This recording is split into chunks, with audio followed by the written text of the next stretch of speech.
section 16.2, more general chain rules. And again, this is something that you would have done before and should not be very difficult. So say you have a function z, which is a function of x and y, where x further is a function of two more variables t and s, and y is some other function of t and s. So you can say that z is actually, in other words, a function of t and s. x की जगह पे मैं यहाँ पे f of ts लिख रही हूँ और y की जगह पे g of ts लिख रही हूँ. So z becomes a function of ts. Yeah. Now you can say that since z is a composite function of t and s, you can calculate the partial derivatives del z by del t and del z by del s. And for such functions, last time जब हमने chain rule करा था तो हमने input variable का जब function लिया था तो वो एक वन वेरिएबल का फंक्शन था.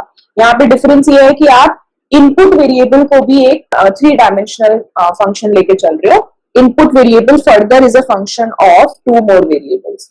तो अगर कुछ इस तरीके का अगर आपको पार्शियल डेरिवेटिव निकालना हो तो यहाँ पे del z by del t क्या हो जाएगा, del z by del x and into dx by dt plus del z by del y into del y by del t. आप बेसिकली ये जानना चाहते हो कि z पे क्या इफेक्ट होगा when t change. Now from here you can, it's always nice when you can make a diagram, a tree diagram here when you get these kind of questions. तो basically आपसे पूछ रहा है कि अगर t change होगा तो क्या change होगा. When t changes, you know that x will change and you know that y will change because t affects both x and y. And if x is changing, then that will affect z, which is your final function, and y changes, that will affect z. तो आप इसको use करके यहाँ पे break down कर सकते हो that because of t, x will change, which is captured in this derivative. Then because of x, z will change. So ये जो effect है, ये जो first term है, this is capturing the effect of t on z through x variable. Then this one is capturing the effect of t on z through y variable. So when t changes, y will change, and then when y changes, z will change. So this second term is capturing that. Similarly, अगर आपको del z by del s यहाँ पे निकालना है, then you will have again the same.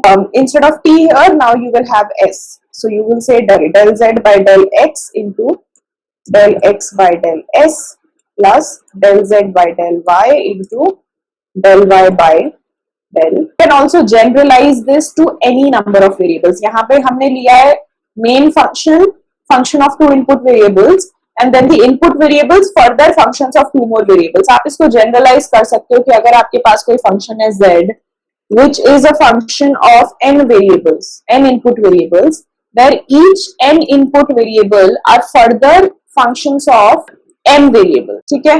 Then if you have to calculate the derivative of z with respect to one of these variables, one of these t variables, then you will have del z.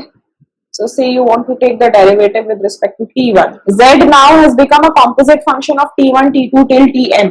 तो आपको अगर z का derivative लेना है with respect to one of these t variables, then it will be del z by del x1 into del x1 by del t1 plus del z by del x2 into del x2 by del t1, so on till the nth variable, del z by del xn into del xn by del t1. तो आप इसको इस तरीके से generalise भी कर सकते. This will never be a problem जब आप इस तरीके से इसको कैप्चर करोगे. when you make a tree diagram of the changes in the variables, even when you get more complex functions जहां पे एक function दो से ज्यादा variables का function है, even in that case it wouldn't be a problem if you make a tree diagram. So whenever you get these kind of questions where a statement is given to you and they are trying to explain that a particular variable is a function of so and so variable, and then these so and so variables are further functions of other variables, and then they are asking you to capture the effect of one on the other, then always make a tree diagram in your some rough part of your answer script, where you can understand कि किस variable का किस पे effect हो रहा है, and then it will always be simple and error free. I'm moving to the next topic, which is something that should be looked at carefully because it is an important topic on implicit differentiation. So derivatives of functions defined implicitly. Now firstly it is important to understand कि हम किस तरीके के functions की यहाँ पे बात कर रहे हैं. We are talking about implicit functions. We are talking about some functions which are implicitly defined. Now sometimes when we say y is a function of x, then it is possible कि ये जो function है इसमें से x और y variable को separate करना मुश्किल है. So if I give you some example, say y is equal to 1 by x, ठीक है. This is an example of function which could be explicitly expressed. यहाँ पे आप y और x को separate कर सकते हो. By writing y is equal to 1 by x, you can say that this function is more like an explicitly defined function. लेकिन suppose आपके पास कोई function है, say x cube plus y cube plus 3xy is equal to 1. And then if I ask you to, represent y in terms of x, it might become slightly different. Yeah. So, and you can even have like more complicated looking functions where it is not easy to define y in terms of x. Such functions are called as implicit functions. And a lot of times you might want to, know the derivative of y with respect to x. It's easier for such functions जहाँ पे explicitly definition होता है y का x के terms में. आप यहाँ पे easily dy by dx निकाल सकते हो by using your knowledge of differentiation formulas, differentiation rules.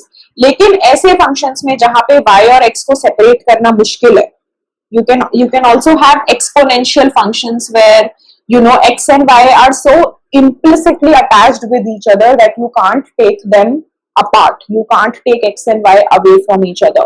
In such cases, how do you calculate dy by dx is the objective of this section, जिसको हम implicit differentiation बोलते हैं. dy by dx और implicit differentiation will be more meaningful for functions जहाँ पे x और y को separate करना मुश्किल है.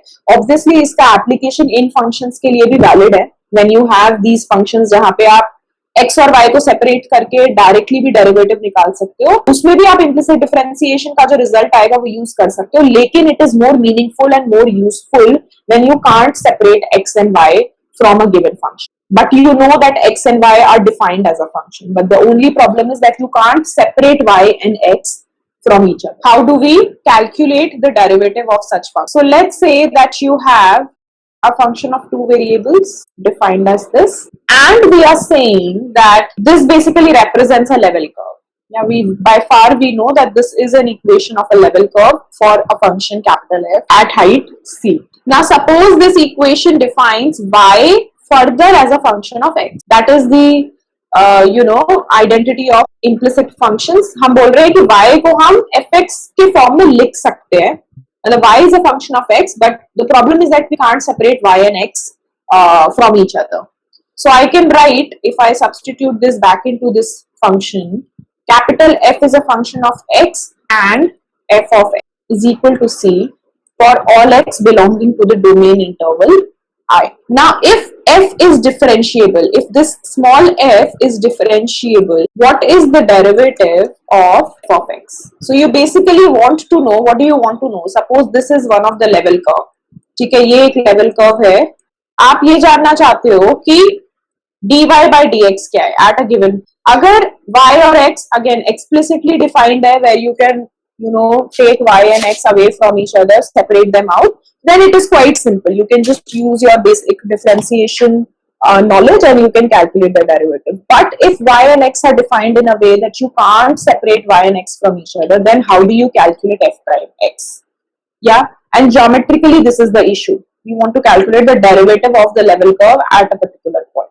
Now to understand, to calculate f prime x, let's first define an auxiliary function u for all x belonging to I, let's say u of x is equal to capital F of x, fx. Now we are applying chain rule to this one. So if I take the derivative both sides with respect to x, I will get u prime x is equal to f1 prime, पहले first variable के respect में derivative, then taking the derivative of the first variable with respect to x, that will give me 1, plus entire function's derivative with the second variable f2 prime multiplied with the derivative of the second variable with respect to x, which will be f prime. So as per the chain rule, this is the result that I should get for the derivative of this equation.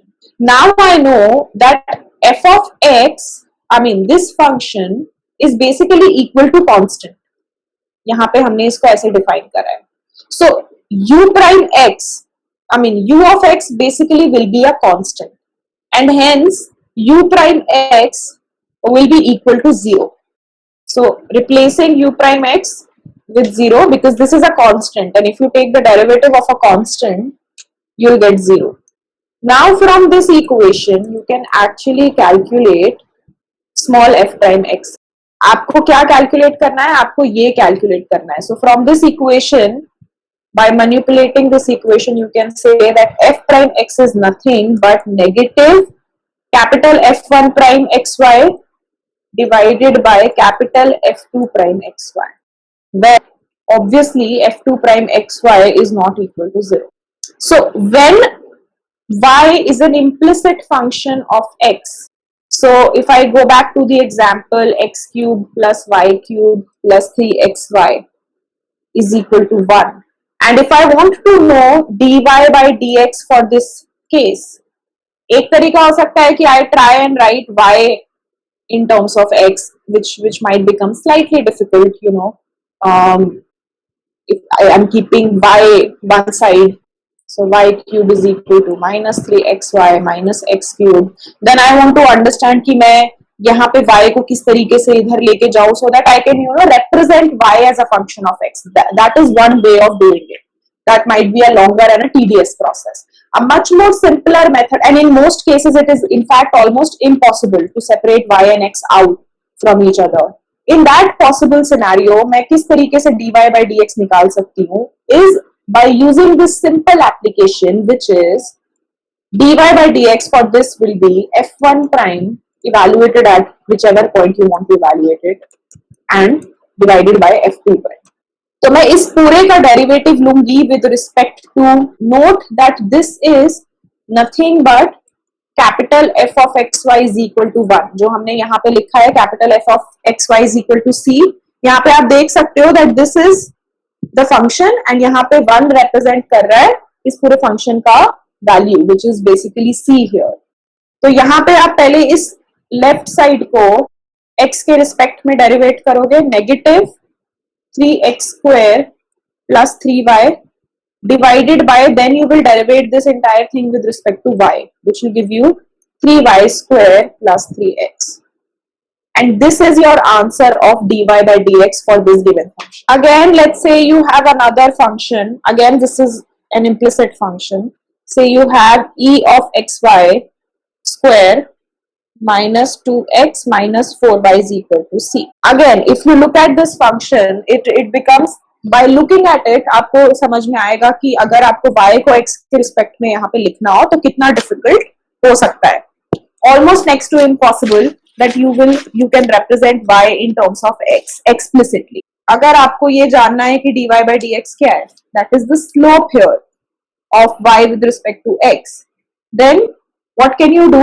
Again, you can consider this as capital F of xy is equal to c.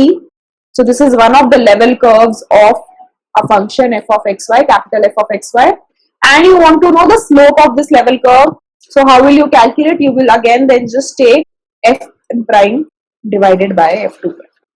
And f1 prime f2 prime लेना यहाँ पे easy है. You just have to take the partial derivative of the given function with respect to x and the partial derivative of this function with respect to y. That will be ex y square, यहाँ पे y square आएगा minus 2 divided by e raised to the power x y square 2x minus 4. So this will then become the slope of this level curve.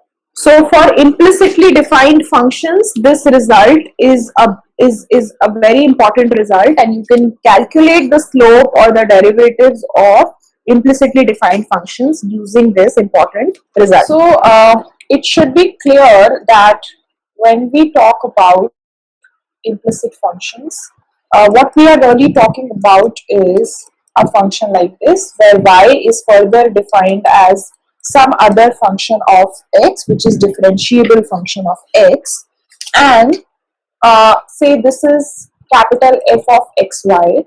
Dy by dx basically represents the derivative of this function at a given point. Yeah, so say this point is x naught y naught, and you want to know the slope of this curve at this particular point, that is given by the first derivative of a function which is implicitly defined. Now we can also calculate the general equation for tangent here, something that we have done in the previous semester. To calculate the general equation for the tangent to this level curve f of xy is equal to c. Please note that we are not talking about a tangent plane, we are talking about this kind of a tangent, because this is a two-dimensional space. हम यहाँ पे सिर्फ x और y के relationship की बात कर रहे हैं, बिकॉज z को हमने कांस्टेंट माना हुआ है. तो यहाँ पे अगर इस पॉइंट के लिए मुझे टेंजेंट बनानी है, तो I will get a tangent line here rather than a plane. अगर ये थ्री डायमेंशनल स्पेस होती जहां पे z एक्सिस भी होती, एंड देन अगर मैं किसी सरफेस का किसी पॉइंट पे टेंजेंट निकालने की कोशिश करती, then I would have got tangent plane, जो हम प्रीवियसली डिस्कस कर चुके हैं. So in this particular case where we have z as a constant, we don't have that third dimension as a variable.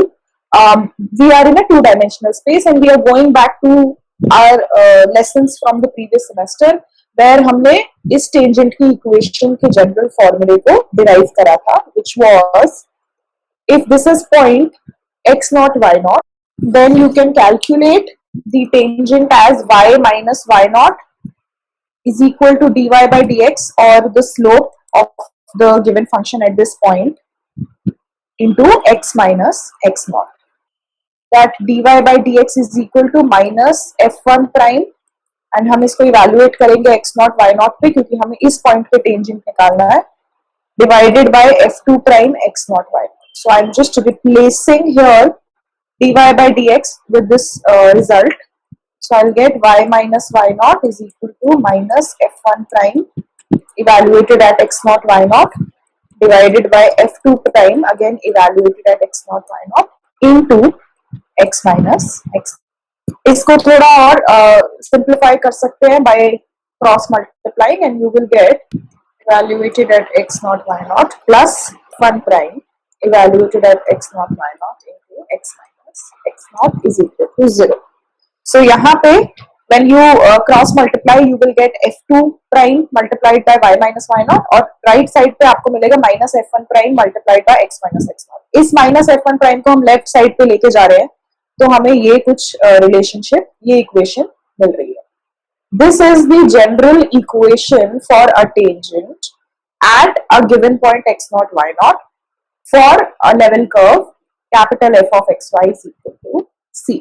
This is the general equation, and this is also valid even if f2 prime is equal to 0. Usually जब हम यहाँ पे derivative देखते हैं तो हम बोलते हैं that this derivative is only defined when f2 prime is not equal to 0.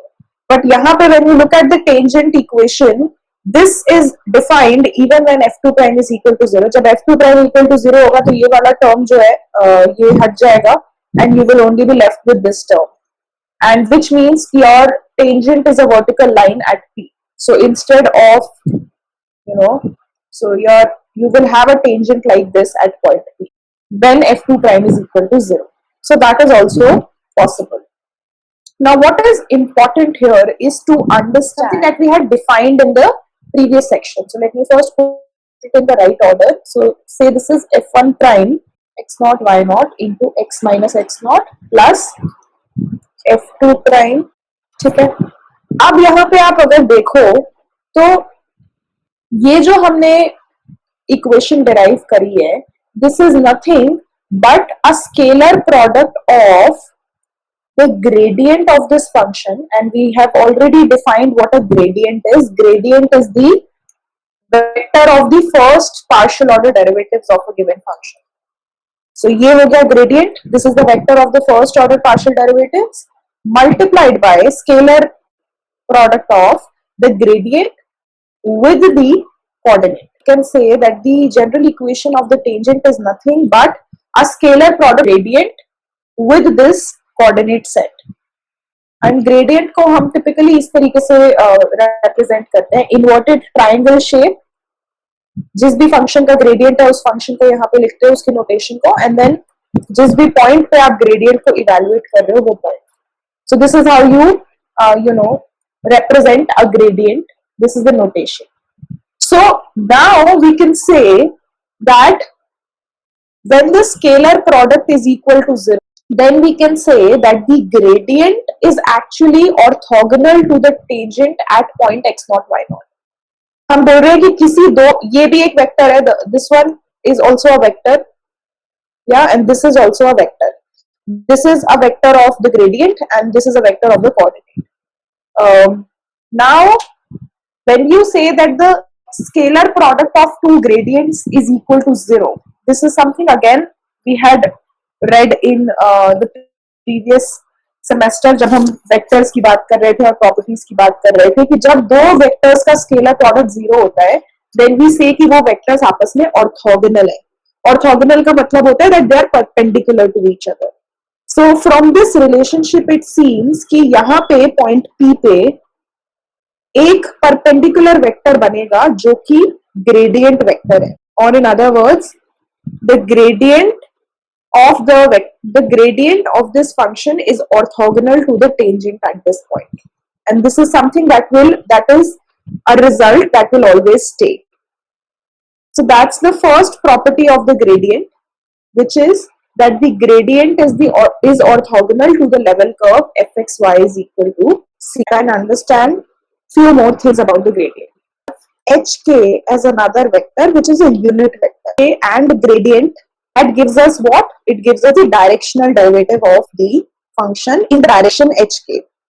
इन दोनों vectors का scalar product लूं, then the resultant will be the directional derivative of function f of xy at a given point. जिस भी point पे मैं यहाँ evaluate कर रही हूँ gradient को, say x naught y naught, in the direction of hk. Again, this is something जो हम already समझ चुके हैं. Which means, and directional derivative का क्या मतलब होता है कि अगर आप किसी एक पॉइंट से x naught y naught के पॉइंट से hk की डायरेक्शन में एक यूनिट से मूव करोगे तो फंक्शन में जितना भी चेंज आएगा, मतलब z की वैल्यू में जितना भी चेंज आएगा, that will be given by d. That is directional derivative. Now dot product, यहाँ पे जब हम dot product ले रहे हैं, then if we properly write, if we follow the definition of the dot product, then this can further be written as, yeah, that is the definition of dot product into cos theta, where theta is nothing but the angle between these two vectors. Gradient और direction vector है, उन दोनों के बीच का जो angle बनेगा वो यहाँ पे cos, यहाँ पे theta represent करता है. Now if you can recall from your 12th standard maths, आपने cos theta sin theta पढ़ा होगा. You should know that cos theta attains its maximum value which is equal to 1 when theta is equal to 0. So cos theta की value less than or equal to 1 होती है, और 1 तब होती है जब theta 0 होता है. यहाँ पे when theta is equal to 0, it means two things. First, when theta is equal to 0, the value of d is the maximum. जब थीटा 0 होगा तो d मैक्सिमम होगा. क्यों? क्योंकि ऑब्वियसली हमें पता है कि cos theta maximum value theta is equal to 0 पे लेता है, तो जब थीटा इज इक्वल टू 0 होगा तो d की वैल्यू मैक्सिमम होगी. ठीक है, conditional on the fact that these two are constant, d will be maximum when theta is equal to 0. And d is maximum का मतलब क्या है कि आप एक ऐसी डायरेक्शन में पॉइंट कर रहे हो जहां पे जब आप एक यूनिट से मूव करोगे तो फंक्शन में मैक्सिमम चेंज आएगा. डायरेक्शनल डेरिवेटिव की वैल्यू मैक्सिमम है. So theta being 0 reflects that fact. The other thing that theta is equal to 0 reflects is that the gradient vector and the direction vector are in the same direction. Because theta 0 है मतलब उन दोनों के बीच में angle 0 है, मतलब ये अगर डायरेक्शन वेक्टर है तो ये ही gradient vector hai. They are moving in the same direction. So we can say that when theta is equal to 0, gradient points in the same direction as h. Or in other words, we can say that the gradient points in the direction of the maximum increase of the function f of xy. अगर हम इन दोनों points को combine करें, then I can say the gradient of the vector moves in the direction of the maximum increase of the function f of x. When theta is equal to 0, we know that the gradient points in the same direction as hk. And we also know that when theta is equal to 0, function, the directional derivative is attaining its maximum value, जिसका मतलब है कि f of xy की maximum value हम एक ऐसी direction में है जिसमें f of xy की maximum change होगा. तो हम ये बोल सकते हैं from these 2 points that the gradient of the vector points in the direction where the function will attain its maximum change. So to summarize, we can say that there are 2 main properties of gradient. Gradient vector is this, is not equal to 0. If it is not equal to 0, then gradient is orthogonal to the level curve. That's the first property. And the other property is that the gradient of a function points in the direction of maximum increase in f of xy. Then we move to the next topic. These were some properties of gradient which are quite important, and you might get questions from this topic as well. It is very important to note that gradient points in the direction of maximum increase of f of xy. In the questions could be twisted, and you could be find the direction in which the function will attain its maximum change. So you should know कि वो जो direction है वो basically gradient की direction है. So you don't have to do anything, but you have to find the gradient of the function and place it in the form of a vector and say that in this particular direction the function will attain its maximum change. So the properties are quite important from the questions perspective as well. Now let's look at the second derivative of the implicit functions. हमने पहले ही बोला है कि first derivative क्या होता है, minus f1 prime xy divided by f2 prime xy, where y is a differentiable implicit function of x. Now why do we want to know the second derivative? Because second derivative tells you whether the function is convex or concave. ठीक है, first derivative आपको बताएगा कि function negatively sloped है, positively sloped है. Second derivative बताएगा कि function concave है या कॉन्वेक्स है. तो अगर हम बोल रहे हैं कि f of xy is equal to c एक लेवल कर्व है, ठीक है, और फर्स्ट डेरिवेटिव हमें बता रहा है slope at a given point, then the second derivative will tell us whether the level curve is concave or convex. Yeah, so whether the level curve is this or the level curve is this or the level curve is this will be understood by the second derivative. So it is important कि implicit function अगर कोई हमें given है तो हम उसका second derivative कैसे निकालें. Now it's quite simple. You don't have to do much, but you just have to take the derivative. So let's make it slightly easier by saying that f1 prime xy is gx, because we know that it is we just changing the notation here, and this is h of x. यहाँ पे ideally this should be g of xy, but because हम यहाँ पे इसको x के respect में derivative कर रहे हैं तो anyway हम y को कांस्टेंट मानने वाले हैं, so we can put it as gx as well, but ideally this is a function of both x and y.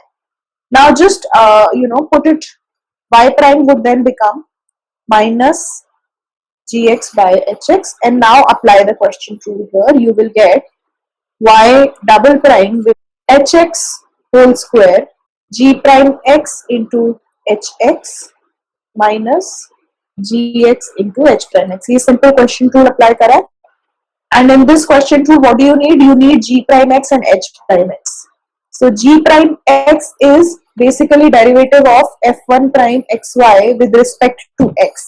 पहले इसका derivative लोगे with respect to the same variable x. So f11 double prime and take the derivative of x with respect to x, that will be 1, plus then you will take, because y is also a function of x, so this is a composite function of x, so you will then take the derivative of f1 prime with respect to the second variable, which is y. So f12 double prime xy, and then take the derivative of y with respect to x, which will be y. Similarly, you can take h prime x. H prime x is derivative of f2 prime with respect to x. So again, पहले f2 prime को first variable के साथ derivate करोगे, then f2 prime को second variable के साथ derivate करोगे. This is what you do. Now by Young's theorem, you can replace this and this. f12 prime should be equal to f21 prime. ठीक है? And another substitution, y prime की जगह पे आप लिख सकते हो minus gx by hx और minus f1 prime by f2 prime. So ये सारी चीजें जब आप अपने फाइनल इस y double prime के इक्वेशन में डालोगे, then your answer will minus 1 by f2 prime whole cube.